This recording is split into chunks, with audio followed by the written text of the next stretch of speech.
What's up, and welcome to episode 55 of Brewing Through the Multiverse.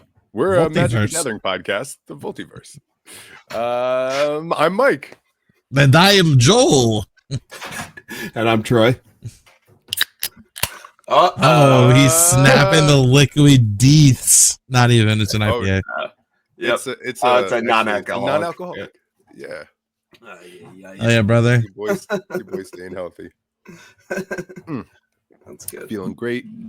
But how we doing? We played Magic the Gathering yesterday. We all met up. We did Commander. Lots of games, too. Yeah, I pulled the three-peat. I got that three-peat. You did right off the bat. Started strong. Let's interview Michael for his first three-peat ever. It was fantastic. I can't believe it happened. I had to cheat the bracket system a little bit in order to get such. Yeah, I looped infinite turns. Whatever. Yeah, definitely not. Bullshit bracket 3. And your mono blue deck. Goldberry. Goldberry. Which is fucking awesome. She's eternal, so she can take all the turns she wants. It's very fitting. But yeah, no, it was a great time. Yeah, we got 3, 4, 5, 6, 7 games in, so that was awesome. Troy, let's start with you. What decks did you play? Which was your favorite one? How'd it go for you? Well, it was cool playing a couple of different ones. I played Amalia and Yorn, and ended up winning one game with Yorn. Hell yeah. But so I definitely feel like, I'm gonna lean into that one a little bit and probably, put some upgrades in there even, and if it's working, kind of make that even better. But definitely also interested in doing a little bit more with Amalia. I actually started building that one in Brawl last night on Arena, which nice. You had mentioned when we were playing yesterday, Mike. Mm-hmm. And it's nice, but obviously it's always a little bit different because there's like a couple cards that they don't have on Arena, and then you also have access to probably a lot more. Like I can throw in a Meat Hook Massacre in here, which I don't have in paper, right? Because it's like $50 or something. Right. But it should be going down. Yeah. Because it just got reprinted in Innistrad. Yeah, that's no fantastic. Doubt. Let's see. I'll pay $20 for one of them. I'll pay that. That's awesome that you're building it. My quick advice to your doesn't have it, maybe it has it in Brawl. Mm-hmm. Whatever card you don't have available to you on Brawl, there's a card very comparable. I just built one too. So dude, build it. I promise it's going to act very similar to how it acted in our games. Yeah. One card that I'm interested in picking up for is just an uncommon from Modern Horizons 3. It's what one are you of looking the for?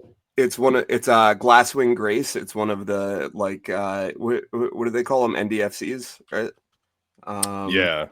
The land. It's a land on one side. On the other side, it's an aura. I would like to get a couple of copies of this because I feel like it's a good value piece for any, of all of my Orzhov and or Abzan, Esper. So all of your decks, right? Yeah. Just pop this in, take out a Plains, and pop this in every deck. Yeah. What do you think? Are you guys running? Should have at least one. Yeah. Are you running any of these NDFCs from Modern Horizons 3? Oh yeah. Yeah, but I'm running the ones that you can pay 3 life to come in untapped. Are those rares? Yeah. No, they're still uncommons. It's just they're monocolored. Okay. Gotcha. Particularly the blue one's very good. I really love the the black one because it's an inefficient removal spell. It's 4 mana, destroy target creature, but just the fact that it's a land that I could, late game use as a removal spell is cool to me. I'm pretty sure you've used that on me before. I know you've cast a 4 I think I played it yesterday, actually. I want to say it got countered or something, but I did use it yesterday. Maybe I destroyed something of Mark's, one of his big creatures, his hydras, I think. Right. which that was wild. That where you had 215s, 217s, and 1111, just hanging out. Yeah, I looked up Meat Hook Massacre. It looks like it's down to about 20 from about there it is. 40 there it is. Peak, so yeah, time to grab a copy. Yeah. That's fair. That's a fair price. I like it. So what about you guys? What decks were popping off? Yeah, Joel, how'd it go? It was okay. I don't think I saw anything really go like super crazy or get out of hand. I think that was the final hurrah of my my Abzan Blink deck. I think I'm gonna dismantle that. Just because there's so many games I play with that where I'll get all of like the value blink pieces and not like the blinking cards, and then this most recent game was the opposite where I got all the things that like blinked stuff and didn't get anything to blink like that had any value on it. Honestly, the only reason I managed to squeak that game out was because I gained life off of Sister Hospit.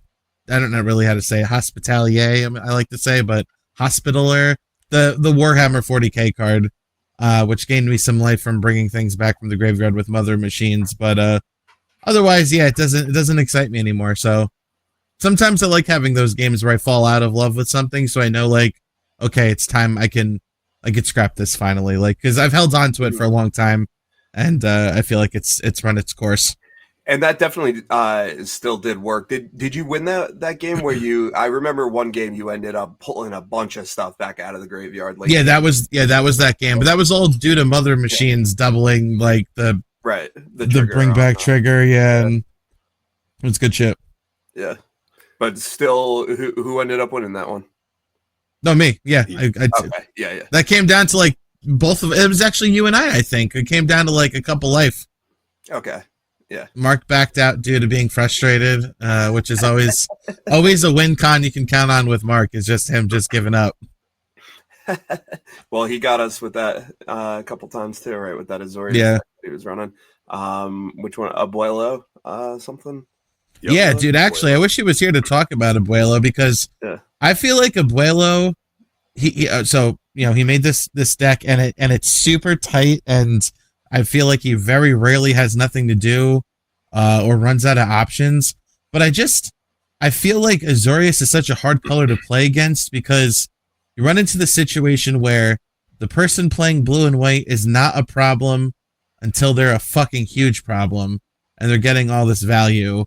And it's hard to justify like, well, we really need to like keep that person down when like, even with myself at the table as well, because I know that a lot of the times I'll employ a threat that's like, we got to deal with that, or like people just, assume like I'm going to be doing some crazy shit, which is not an unfair assumption. I'm usually plotting something, but I do find that like Mark and Cody as well, when he plays his like Azorius decks, it's just, you have to like smash them down when they have nothing, because as soon as they get a toe hold on the game, all of a sudden he's blinking 2 different things 4 times, drawing 8 cards, gaining 4 life, and he has a full grip and counter magic backup. And then what do you do at that point? Yeah. The first, I think it was the first game we played. I think it was Dead of Winter, really early on, and it hit a few people's commanders and stuff like that. Definitely got Mark's commander, so I think that might have helped slow it down. The first game, and then a couple of those later games when he was playing it, it definitely got out of control. Yeah. The board wipe when Mark is tapped out, because Mark isn't typically a blue player. He'll tend to go all in, and typically it pays off. But if you can get that board wipe when his defenses are down, that does hold him down. However, Karmic Justice or Karmic Guide, came out, and all of a sudden he had a full board. That happened. We board wiped, and he had a full board his next turn. He had a Mother Machines out when he cast the Karmic Justice, which brought out 2 things and then caused double triggers for the 2 things that came out, which blinked Karmic Justice, which triggered twice because of Mother Machines. And immediately that whole board was back out again. So Yeah, that Abuelo is something that we're still working on handling, because I don't want to just kill him out of the game before he gets to do anything, but you give him an inch and he takes a mile with it. So Yeah, we'll find a way to throttle it. I was gonna say, yeah, it's like a very me type thing of just like you can't let him squirrel around. Yeah, we just got to run a few more. ETB triggers don't happen spells. Like there's that flying thrall that was printed pretty recently. Just something to, So you do want me to put the stacks pieces in your, is what you're saying? Yes, yeah. Get it in there, dude. Yeah. Nah. I will go on record and say that I would prefer playing stacks versus playing against like Rakdos Slug. Yeah. I think I've over the years discovered that Rakdos Slug is my least favorite way of playing Magic. Just because I feel like it turns the clock on too fast, and my enjoyment of Commander is like maybe not like super long games. I'm not talking like 2 hour long games, but enough time for everyone to develop their boards and deploy threats. I just feel like the Rakdos game puts the clock on so fast that like basically you have 10 cards and you got to do something in those 10 cards or else you're at 0 life. Yeah. What did we get? 7 games in yesterday? Yeah. 7 games. Okay. Yeah. Which is pretty good, and I feel like Mark was playing that Rakdos deck a couple times yesterday, right? Yeah. Vial Smasher. Right. So I don't know. I don't always mind it too much because I feel like it's almost like a part of our, pods kind of meta, and it makes me feel like, all right, it's like a challenge for me. Then how do I build my board like a little extra quick, and then the games don't go on for 2+ hours, or whatever, right? Yeah, it's definitely good for getting that game in. Go on. Yeah. My least favorite thing to play against is the board wipe tribal, like the decks that are running 6, 7, 8 board wipes. For that reason specifically, is I'll take a group slug, I'll take a stacks deck. It's when the decks are built to just keep on grinding until they find something. That's my least favorite. So I'll take a slug any day, but also stacks. Hit me. That's different.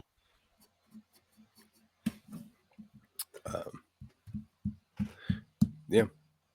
I don't know. I had that one game. It was the Massacre Girl, where I had cast the into the breach into the unknown. What is the card of that? Breach the multiverse. There we go. All the above, brother. Damn it! That's so on brand for me to just not know the names. Yeah. That was probably my favorite play of the game of any of the games. Getting the Mother of Machines out of Mark's graveyard, and then getting all the triggers from everyone else, and then and then Troy, I got your Gisa, which let me take things from the graveyard, and then I had some creatures enter that killed things, which let me get all of them back, and everything that was entering was getting double triggers from Mother Machines. Can we say that the star of the show yesterday was Mother of Machines? It was in at least 3 or 4 games. And every time it was such a good fucking card. A game changer, I would say, maybe. Maybe put it on the list. Yeah. No. Yeah. I think it changed the game. But it eats removal. It has no self-protection. It really only does the ETBs though, right? Yeah. Which is all Commander's about. I mean, that's a big part, yeah, for sure. Yeah. ETBs if Vorinclex is in there, then I think Mother Machines could be in there. Because Vorinclex doesn't have any protection. You could just throw it. But Vorinclex has protection because you can't untap your lands to cast anything. Yeah, that's true. She's not fucking with your mana. She's just turning your little bullshits off. Well, she's teetering a line, I guess, is all I'm saying. She's right there because that was very impressive. Since we're on this, I actually wanted to ask you guys if you guys feel that Teferi's protection should be added to the Game Changers list. No, I don't. I don't think so. I also don't think so, but I've seen a lot of discussion about it online, and I just wanted to get your guys' thoughts. Well, just that, people think it's like a big, splashy $30-$40 card that this is where we disagree that, that it can quote unquote change the game. I feel like a lot of the game changers push you towards a win con, whereas Teferi's protection just prevents you from losing. So that's why I don't feel like it should qualify, because it doesn't fuck with anybody else's thing. It just keeps you safe for one turn. So right, it just gives you one turn. But I don't know. Teferi's Protection, I don't run it because it's too expensive for me, and like I guess thematically, sort of, I feel like there's things that I avoid. That could just because it broadens out like the different cards that I'm gonna put it in there instead for that slot. In a white deck, I might play like Surge of Salvation or Eerie Interference or something like that in one of those spots. Or, if it's a green deck, I might play Heroic Intervention, Tameo Safekeeping, Royal Treatment, something like that. yeah. Instead. And so I don't know. But obviously Teferi's Protection is like the better of all of those, right? It's like the best one of them. Because it's a full. It's not even protection or anything as much as like the fact that phasing out means you're going to avoid any wild board wipe that would still hit. And you don't lose any enchantments on anything. It's a full freeze. But like Joel, 100%, like you're saying, is I've definitely cast it to protect myself, but it did not put me ahead. The only time that it's really powerful is if like you cast the board wipe and then you Teferi out. That way you ensure that you are ahead. But I mean, a lot of cards are going to do that. So no, I don't think that's a game changer at all. I would 100% put Mother above that card.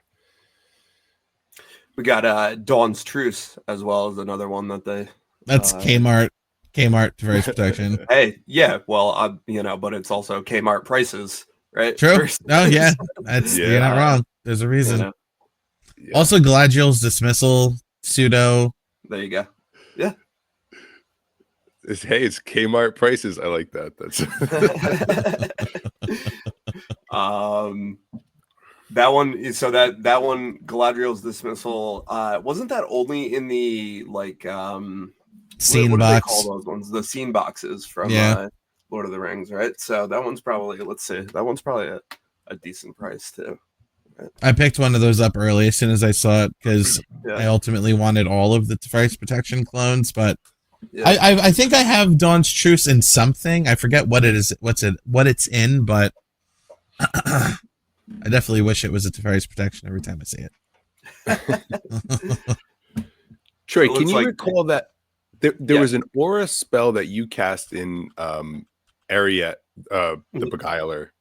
Yeah. And it took control of someone's creature. Mm-hmm. Oh, but that's because of Beguiler. So I was very impressed. It was able to take control of a creature, and then if that creature was to die, you get control of that creature still. And then the enchantment goes back to hand. It worked more potently because obviously you can enchant someone else's stuff, which takes it, and then it means you still get it even if it dies. And then it goes back to hand. But it's still powerful nonetheless, and it's a card I didn't know. Do you know the name of that card? Yeah, it's Fool's Demise. Fool's Demise. Okay. Yeah. Wild. I'd like to order that, even just as protection for your own creature. You put it on, and no matter what happens, you're going to get your creature back on the battlefield and that enchantment back in hand. So it's cheap too, I believe. Let's see here. It's 20 cents from Time Spiral. It looks like originally. Wow. Yep. It's 4 and a blue. Fool's Demise. That's what I said, right? Enchantment aura. Enchant creature. When enchanted creature is put into a graveyard, return that creature to play under your control. When Fool's Demise is put into a graveyard from play, return Fool's Demise to its owner's hand. So, and then the way that Ariet works is that the aura, if you're going to target somebody else's creature with an aura and you want to take control of it, it has to be the aura that you're putting on it has to be equal or greater mana value for you to steal the creature. Right. So even when I did that and I took one of Joel's creatures, like for a second, we were like, oh, is that working? Right. And but it was the same mana value. So I was able to steal it. Right. But, and I like that you can put it on your own creature to protect yourself, but you could still put it on someone else's creature if you're not running Ariet and, expect the board wipe. When that board wipe happens, you do still get that creature and the card back to hand. So whichever way you slice it, this is a really good card. I'm going to try to put it into at least 1 or 2 decks and see how it plays without the potency of immediately stealing the creature. But I do like this. So shout out to this 25-cent card. Yep. Well, yeah. The 6 mana is hard, but that 6 mana will also be worth it when you get it back again and again. So. Yeah, this one's 5. It's 4 in a blue. 5. There you go. 5. Yeah. Even better. Yep. Even better. I also this time, actually for area as well, I put Enslave in there. Let's see, this one's a higher mana value, but I wanted to put this one in there so that I could target an even bigger creature. Yeah, so this one's 6 for 2 black. Enslave, enchantment aura, enchant creature. You control enchanted creature. At the beginning of your upkeep, enchanted creature deals 1 damage to its owner. So I would steal it, I would own it, and then it would still be pinging the, or I would control it, and then it would still be pinging the owner of the card for 1 damage every turn, right? That's like spitting in the face. Yeah. Every turn. You know, like, I got your creature and 1 damage. Damn. All right. There you go. What salty plays are you guys trying to run? I don't know. I still feel bad for taking extra turns. That was no, yeah. Nah, go for it. Well, I've actually I'm trying to go through all my decks, and I'm really trying to reduce. I always say this, it happens every year, but I really want to make like a tier of like bracket 3-4 decks, like solid 3s, and then like a fun 2s kind of area. I think is where I want to end up, where, you know, I just have the high powered, we're trying to get a win, middle power, like, you know, fun stuff, and then low powered, like I'm rolling dice and making robots. Yeah. Your 4-color energy deck, I know it didn't go off too hard, but dude, I'm very happy with that one. That it's fun. Cool. I'm keeping that around. Cool. Yeah. My favorite deck that you played was definitely our favorite fella and furry little fuck. Loot. Yeah, Loot. My favorite deck of yours. Watching that go off every time is a blast and a half. Watching you try to balance out all of your card types, watching everything exile, and sometimes it's awesome that it's up there because you have that card advantage. And then sometimes it sucks. Sometimes you're losing some important cards. Yeah, and I can't play it. Yeah, it's definitely my favorite deck that you have right now is Loot. Actually, of yours, the one that I'm interested in, and I want something similar but not quite the same, is I love your Kate deck. Kate the Cage Brawler, such a problem. With the indestructible on the turn, and like there's so many ways that you can't end up blocking her, and it just like punches you in the mouth. Yeah, that one is really cool. I'm kind of thinking of I'm gonna do Ruby Daring Tracker, and I'm kind of thinking of that one like it's gonna be like, you know, little sister to that deck. Nice. Maybe, you know. Nice. Yeah. Now, it's not going to be as flashy, but I know she'll be able to get out early and immediately start producing mana. Right.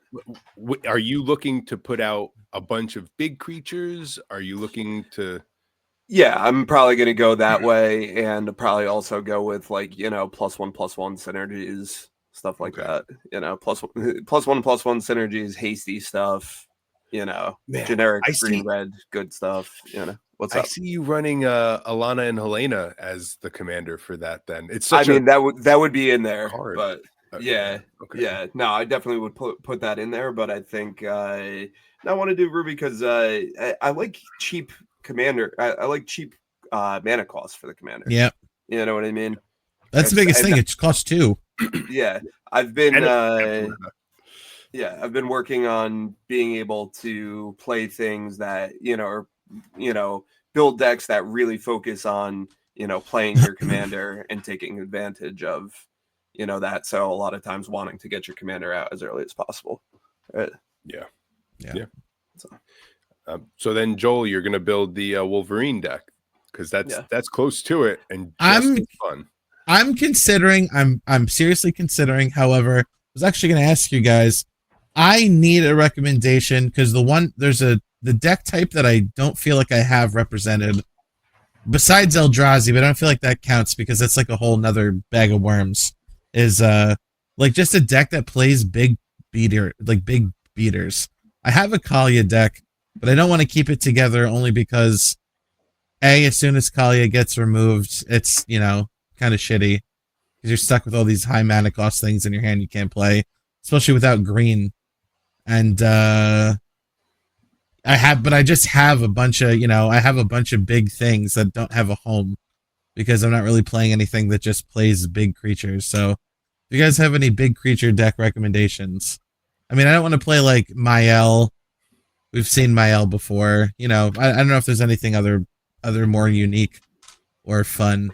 But well, do you think you're gonna try to go with a specific creature type, or are you gonna just just something that's gonna help me play all of my big ass motherfuckers?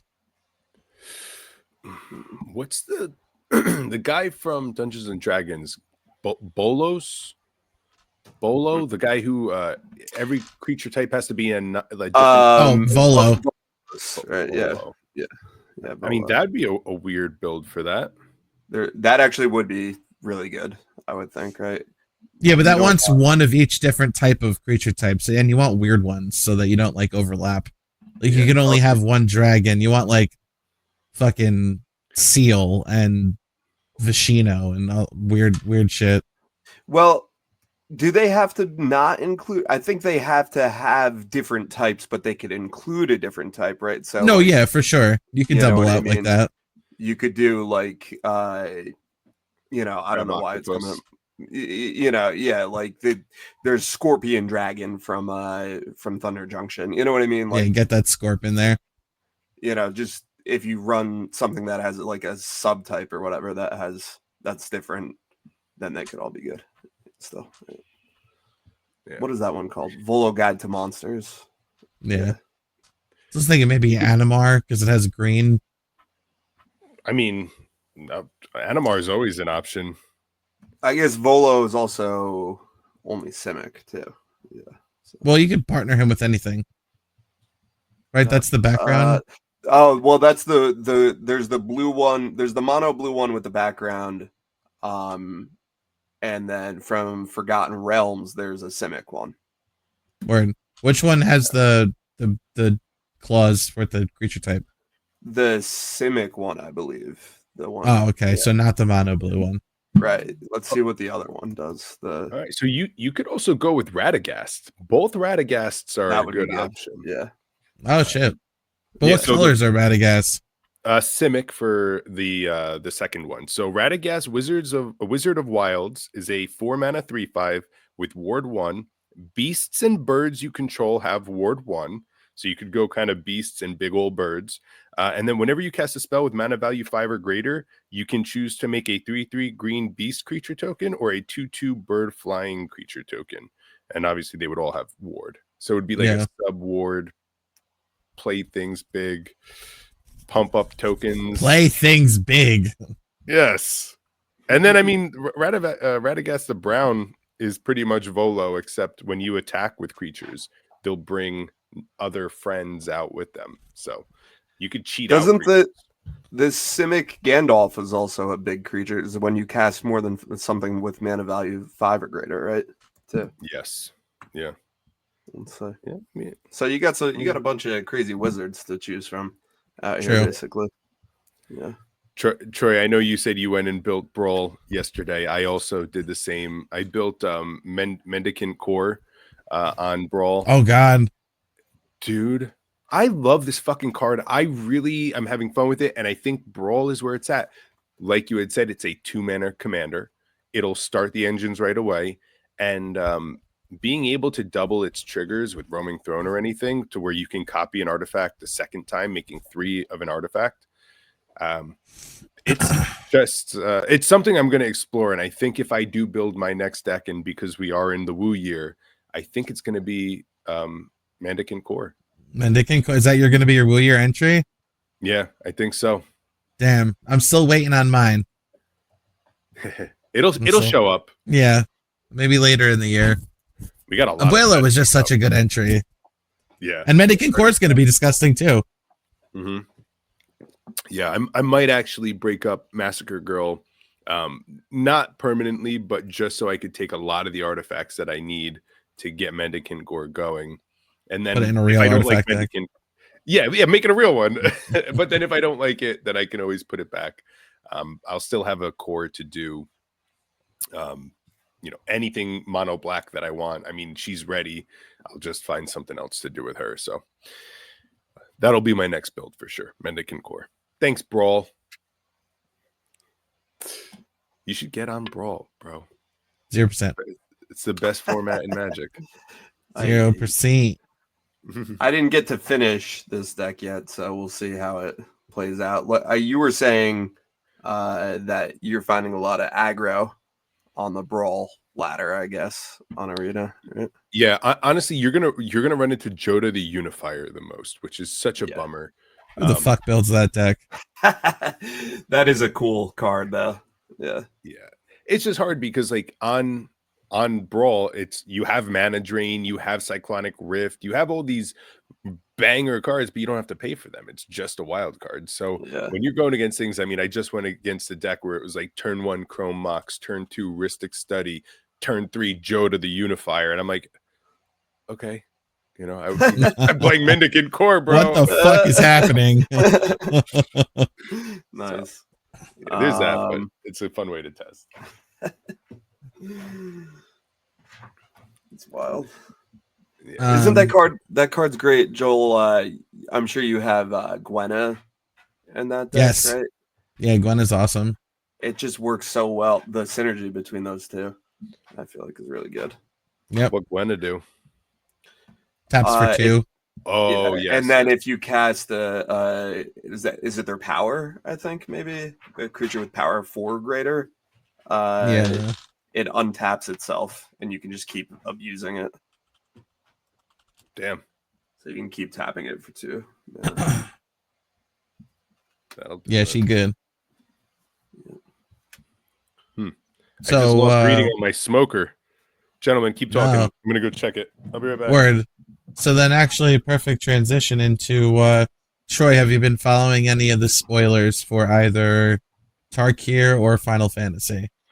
I looked up for Tarkir the other day and I couldn't really find any. I have seen a bunch of the Final Fantasy ones, but let's see what's going on for Tarkir. Yeah, let me share this page. It'll be easier. All right, cool. Present. Yeah, so I don't know what your history with Tarkir is, but I am very excited. This is not the tab. What tab?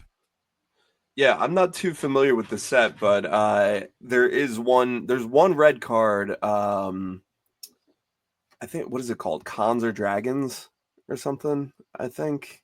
Oh yeah, I know what you're talking about.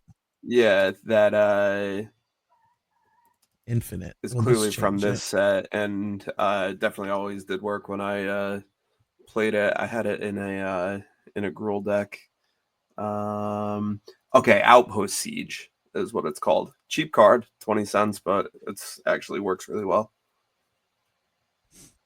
Sorry, are you talking about the Baron Step Siege here that they spoiled?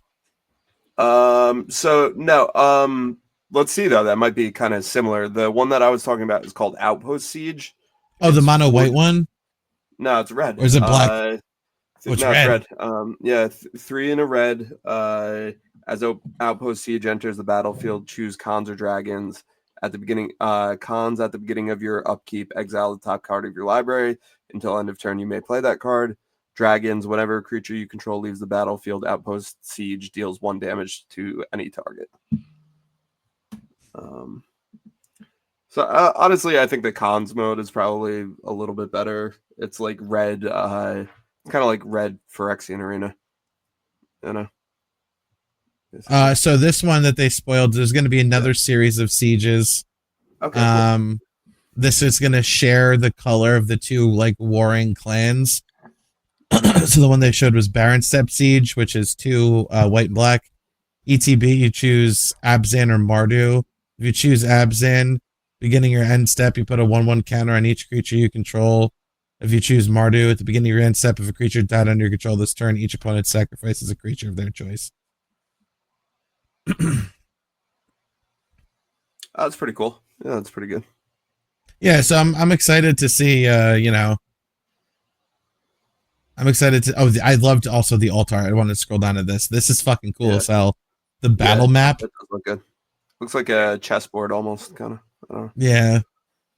But like, so looking forward to that. The other card that I was super excited about was this inevitable defeat card. It's 1 in Mardu for it can't be countered. Exile target non-land permanent. Its controller loses 3 life and you gain 3 life. So it's literally Anguish Unmaking or Utter End, I guess, stapled on with Lightning Helix. This is gonna be the best card ever. Yeah, like that's Void Rend with Lightning Helix. Yeah, that's a good one. Joel, does this set get you at all interested in trying out Standard? Or, I mean, because we got the little Rhino now and everything. But we agreed that little Rhino doesn't count. Which I agree 100%. I agree. Well, maybe there's going to be another Rhino. Nah. I feel like this is the Rhino. The fact that still didn't get your jimmies going, I don't think anything can get you back to Standard. I think I don't want little Rhino. I want fucking big Rhino. Well, what's the mana cost on the big Rhino going to be? I mean, I was hoping. So Siege Rhino is literally +1 to everything here. It's 4 mana CMC. Yeah. It's lose 3, gain 3. It's a 4/5. I was hoping for like a 6 mana, like maybe makes 2 little Rhino tokens with it that do some shit or something. What? Yeah. So why would that not still be a possibility at Rare or Mythic in this set? Oh, it definitely could be. It's just that I can't. I just feel like since they spoiled this early as part of their like Tarkir showcase, they showed like hey, remember Siege Rhino? Well, here's this guy. I feel like they would have used this for the rare, but it's not impossible. It's not impossible. They might know that there's like a cult following for it and might be kind of like teasing this when there's something even bigger coming. But I don't know. We'll see. What about they could even be reprinting Siege Rhino and this stuff? They could. I mean, listen, they always could. But I feel the same way of like if they put that out already, I don't think they're gonna do too many Rhino recalls. I don't know. All right, but see. even if they did put in Siege Rhino itself with its little brother here, you got Siege and Baby Siege. Regular Siege, you might get me for regular Siege. No. We'll see. I think there's still viability even in. I was playing like an Abzan Humans build, with the Get Rock Monster, Mosswood Dread Knight. I don't know. There's a bunch of good Abzan Humans. What's that one that I was playing from Thunder Junction? Like that 2 mana one with lifelink. Medic. Outlaw medic. Outlaw medic, I think. Is that it? Yeah. And I don't know. I just think if you really want to play Abzan, there's probably still something that you could do with that. I would play Sigarda Font of Hope in there too, which is in Standard, and it gives all your permanents hexproof. Have you ever tried that? Yeah, I have a commander deck with Sigarda. Yeah. She's actually the commander. Oh, she's the commander. Sweet. Yeah. There you go. Yeah. I haven't seen that one. It's my Angels deck. Yeah. This chicken's going crazy behind me. Do you guys hear the chicken at all? Is that on? No okay, chicken. Thank God. I'm trying to hover over this. Yeah. Gotta get her on camera. That's funny. Yeah. Come here, Rosie. We're gonna get a whole new demographic at that point. That's it. Real quick, what do you guys think about Mox Jasper? I mean, it's good. There's the chicken. This podcast is farm to table. Yeah, farm to table. Oh yeah. So I mean, Mox Jasper, it'll tap for 1 mana only if you control a dragon. I mean, it's good if you have a dragon deck. Yeah. You know? Yeah. Other than that, what the fuck am I doing with it? I thought this was an interesting design of like, you know, because we had the Mox Amber, which was legendaries. And then like now we're gonna get even more granular with like specific creature types. So I just thought that was interesting. Yeah, it gives them room to make more stuff, you know. But I mean, this ain't a good one. It's not going to be very expensive. I mean, this unless in standard, dragons are the real deal, and now suddenly you need to be getting play sets. This is cool. This artwork, yeah. Yeah, so standard is probably where it'll be. I'm not committed. Yeah, no. Unless, I mean, it'll be a staple in every dragon deck. Which, if I'm correct me if I'm wrong, I feel like dragons are still the most popular tribe. I would say so. So, is there anything in here that you're particularly excited for? Just going back to cons, I think the thing I'm most excited for is the fact that like Abzan, for both of us, Abzan is our tribe, and you know, having like a set focused on the wedges will just give us more fun tools to play with in that space. I mean, they already spoiled the Spirit Dragon Commander, which looks cool. And honestly, as soon as I saw it try, I thought it would be something that you'd build. Yeah, let me. I think it's Bador. Do they have? Are we getting 3-color lands in the set? I don't know. It's a good question. So it's 2 in Abzan for a 3/5 flying lifelink Spirit Dragon. At the beginning of your end step, put a number of 1/1 counters on up to one other target creature you control, equal to the amount of life you gain this turn.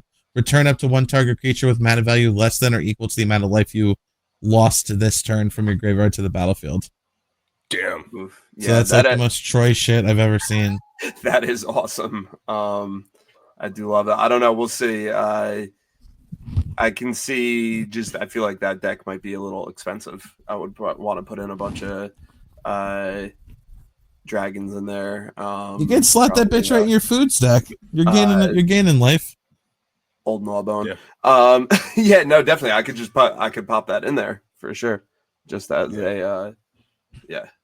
That's definitely. I think that would be a pre-con worth buying, Troy. That way you get every card that's associated with that is now in your arsenal to either put into other decks or build it itself. Yeah.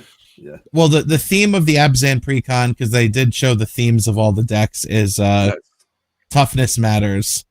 It looks like it's going to be some sort of like defender type deck that you're going to turn off defender somehow, or maybe just have big butts that do things. Yeah, looks super interesting. Looks super cool. Joel, do you have anything in here that you want to build, Joel, from this set? I mean, from what's little's been spoiled, not at this point in time. I mean, I'll probably end up getting the Abzan deck just to like own it. Like I might even just get the set of them all. That's what I was gonna say. All the commander decks from this set look pretty cool. Just because it's usually like inevitably years down the line, I'm like, oh shit, why didn't I buy that? Yeah. When it was like $30 and now it's like $70. Yeah. I gotta say, I do plan on building Narset almost like immediately. I think that card is speaking to me. I've never built Jeskai before, and the way I would do her. So Narset, Jeskai, Way Master is Jeskai for a 3/4. At the beginning of your end step, you may discard your hand. If you do, draw cards equal to the number of spells you've cast this turn. I really, really like this in terms of making it with madness cards and a lot of cards that you cast from the graveyard, and just try to get advantage of the discarding, cast things right on the discard, and then you get to draw your hand. Because it says that you can discard your hand. If you do, cast equal to it. So when you discard and you cast the madness on the discard, it'll count towards the cards you draw. So I'm curious in trying it. You know what I'll do? I'll build it in Brawl. I'll give it a bona fide testing. And if it does half the stuff I want to do, I think this is one of my favorite cards I've seen in Jeskai. the commander itself doesn't do anything, but it gives the ability to cheat cards out and then draw for what you cheated out. So huge fan. That's fucking chicken. Not a flashy one. I know this chicken. I know. No, it sounds so good, man. I love it. Well, we got about 5 minutes left. I'm really enjoying it. Today's and then real quick, short one, so yeah, real quick, we got to do the Final Fantasy spoilers. Yeah. All right, let's talk about the Chocobo first. Yeah, the little, look at this motherfucker. Yeah, I see you. Little cute little tiggy. Oh, so this card's great. We got the... Yeah. A 1-mana 0/1 that has landfall 1/1 counter on it. Hell yeah. Yeah. Hell yeah. Firstly, Bill. That's cool. All right, so I think the thing that we absolutely need to discuss is this Jumbo Cactar. Like, we have to talk about this. 7 mana for 1/7. When it attacks, it gets plus 9,999 power. So it will become a 10,007 on attack. As soon as I saw this, I freaked the fuck out. Because I just don't see how you don't just like fling this at people and instantly kill them. Just give it trample. Trample, give it myriad and kill everyone at the same time. Myriad, is this not the most outrageous? Well, actually, that wouldn't work because myriad wouldn't trigger the plus 9,999. Ooh, yeah. So never mind. Unless you can myriad and then get a second attack phase. True. Which is a little long-winded, but still. I mean, do you guys not think this is crazy for standard, though? Yeah, dude, I don't know what the fuck they're thinking. There's so many ways to give trample. I don't know. You're just, I mean, the fact that it's 7 mana doesn't fucking matter, dude. You just fling it. Is fling in standard? Yes, yeah. There's multiple flings in standard. So then, is this not just like the new Boogeyman? Like, yeah. I guess it could get removed, but it's a sorcery speed. Oh no! I'm pretty sure there's an instant too. I know that there's a 1 mana red fling, but I think that's sorcery. But there's got to be an instant one. Even if it is sorcery, you just attack, they block it, and then you throw it at them.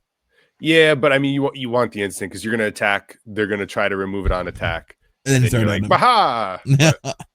Well, I mean, even at that, I'm sure they'll try to remove it on attack. The power hasn't gone on it. You can't fling it. So I don't know. Maybe it is fine in standard. Is this enough to get you into standard? I mean, this is enticing because it feels like this needs to be broken. Just the fact that it's 10,000 power just feels like there's got to be something going on. There's got to be something to do. Did you have to just deal this 7 damage in Final Fantasy 7 to destroy it?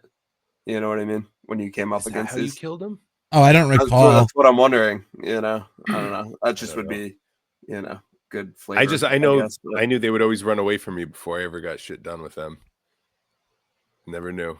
They'd be bouncing around and then every time. Right. Yeah. How do you kill a cactus?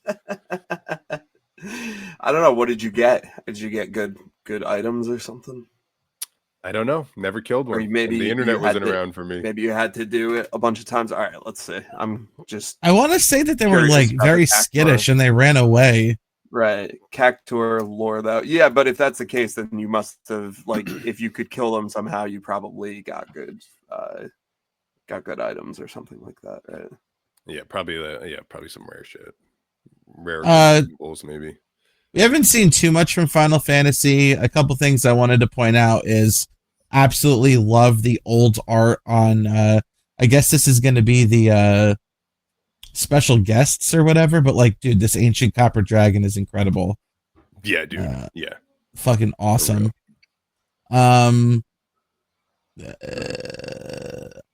think it's interesting that they're going that the commander decks are based on the game, which is what I'm like. Each game is getting its own deck, which I thought was an interesting way to go. Because then it's like, I guess all the villains need to be kind of in the main set because only one deck has black in it, which is Y'shtola down here, which by the way is definitely going to be the deck that I end up building is Y'shtola. It's the most powerful of them for sure. by far, by like leagues and bounds. That is the most powerful one. The other are fun. That one is dangerous. Yeah, I'm probably gonna stick all my extra turns in there, and like that'll become the extra turns commander. Fun. Yay! I can't complain. I fucking did it. You literally did it. The summons being sagas, I think, is fucking such a great idea. Very flavorful. That's the home run right there. The idea that it's going to come out as a powerful creature and each turn do something powerful until it gets unsummoned is fucking amazing. So, you know where that's going in? Goldberry. Yeah, keep it around. You don't lose your creature. Yeah. Do you guys want to hear more about Cactuars? Hit me. Yeah, hit me with the Cactuar facts. Cactuar factor. So it says Cactuars are fast and tough to hit. Their HP is usually low, but their evasiveness is high. But they yield large amounts of gil and XP. And then it said it actually usually was a 1,000 needles, but it said some versions were 10,000 needles. So it's actually kind of interesting that they chose to get with 10,000 needles when it's usually just 1,000. I think that would have been 1,000 isn't enough. Probably. No. 10,000. Yeah. Right. Fling. We need more. Yeah, because we were going. Oh, Chandra's Ignition too. Chandra's Ignition. You attack with this. Chandra's Ignition. Deal 10,000 damage to every creature and every player. Okay. What? Crazy. Yeah, every creature, every player, and every other player. Yeah. You don't hit yourself. I don't know. I feel like I'm putting this in something. I don't know what it's going in, but 100% we're jumbo cactuaring somewhere. Yeah, I'm trying to think of ways to do it with Railway Brawler and stuff like that, but no, they did a smart way by it has to be triggered by the attack in order to get that special little bump. So, no, draw cards, sacrifice it to greater good, and draw out your library and win with like Laban. Yeah, I mean, I laughed at it, but immediately just panicked because that's definitely a thing. But I don't know. I love it. Yeah, honestly, just give it lifelink, and who cares whether it hits? Yeah, you have 10,000 10K. Yeah, boom. So many things you can do with this. Fucking love it. Yeah. Am I missing something with the Sephiroth though? Because it just doesn't. Are they going to do a different Sephiroth? This doesn't. Yes. Seem that powerful. This is the starter. This Cloud Planet's Champion and Planet's Heir are the starter deck. Okay. Yeah. Cards. So they're intentionally simple. Yeah. I like it though. It's still a good card, honestly. I wouldn't not run it. I know you guys don't like high CMC commanders. I'm not opposed to them, and that's a good one. It's a good starter commander. Hey, it's a good starter commander. So people should buy these starter commander decks because they're a good starter. Well, it's not a commander deck. I think it's like the starter like 60 card deck that you play against each other. Even better. Get it. Get into standard. Hey Joel, I know a good way that you could start standard. How? That's they got these great starter decks. Yeah. Introduce me to the game. Oh, and also Yuriko is Yuffie. That's pretty cool. That's. I mean, who's Yuffie? You never played 7? Man, I barely remember 7. All I remember is having to swap in the discs, and my last disc never worked, so I never got to beat 7. So what is that? That's like a reskin of a different card, basically. Yeah, exactly. Just like sometimes Secret Lairs does it, but yeah.